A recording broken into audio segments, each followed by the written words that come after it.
स्त्री शक्ती न्यूज. मी रसिका. पिंपरी चिंचवड प्रभू श्री रामांच्या अयोध्येतील 22 जानेवारी रोजी होणारा प्राणप्रतिष्ठा सोहळा एका उत्सवाप्रमाणे साजरा करत असतानाच पिंपरी चिंचवड शहरातील कारसेवकांचा सन्मान भोसरी विधानसभेचे आमदार महेश लांडगे यांच्या वतीने करण्यात येणार असल्याची माहिती त्यांनी दिली. अयोध्येतील राम जन्मभूमीच्या आंदोलनात या कारसेवकांचे मोठे योगदान असल्याने त्यांचा सन्मान करण्यात येणार असल्याचे त्यांनी म्हटले. यावेळी त्यांनी शहरात 7 दिवस विविध धार्मिक कार्यक्रमांचे आयोजन करणार असल्याचं त्यांनी सांगितले. तर सर्व शासकीय आणि निमशासकीय कार्यालय, खाजगी संस्था आणि कंपन्या यांना सार्वजनिक सुट्टी जाहीर करण्याची मागणी देखील मुख्यमंत्री एकनाथ शिंदे यांच्याकडे करणार असल्याचं त्यांनी म्हटले. परंतु आपल्या मतदारसंघात शहरामध्ये तशी पद्धती तयारी झाली आणि विशेषतः अशी मागणी सुद्धा केलेली आहे. काय 22 तारखेला अयोध्येमध्ये प्रभू श्रीरामांच्या मंदिरामध्ये स्थापना होणार आहे. 500 वर्षाच्या प्रदीर्घ काळानंतर अनेक लोकांचे त्याग बलिदान यामध्ये आहे आणि आदरणीय प्रधानमंत्री मोदीजींच्या माध्यमातून आज हा उत्सव आम्हाला सगळ्यांना पाहायला मिळतो. मध्यंतरी आम्ही मुख्यमंत्र्यांकडून मागणी केली होती, शासकीय कर्मचाऱ्यांना सगळ्यांना सुट्टी देण्यात यावी.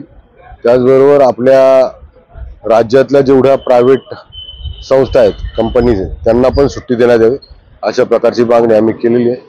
शासकीय सुट्टी तर त्या दिवशी डिक्लेअर केलेलीच आहे, पण आता प्रायव्हेटची सुद्धा लवकरात डिक्लेअर करण्याची मागणी आमची यांच्याकडे राहील.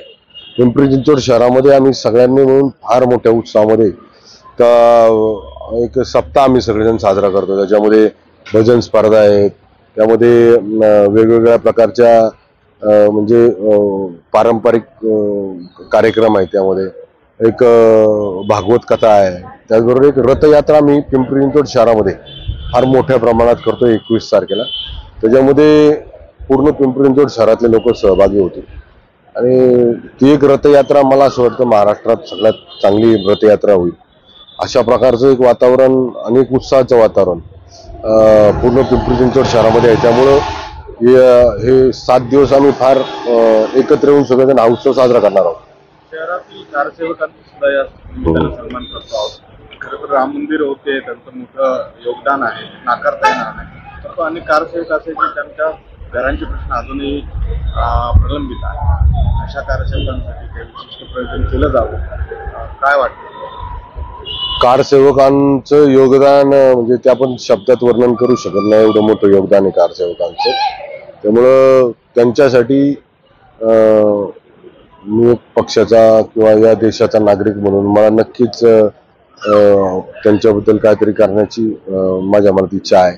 पण गव्हर्नमेंट म्हणून किंवा केंद्र शासनाकडनं आदरणीय मोदीजींनी त्यांच्या संदर्भामध्ये काहीतरी विचार केलाच असेल, पण आम्ही पण त्या संदर्भामध्ये पाठपुरावा करू.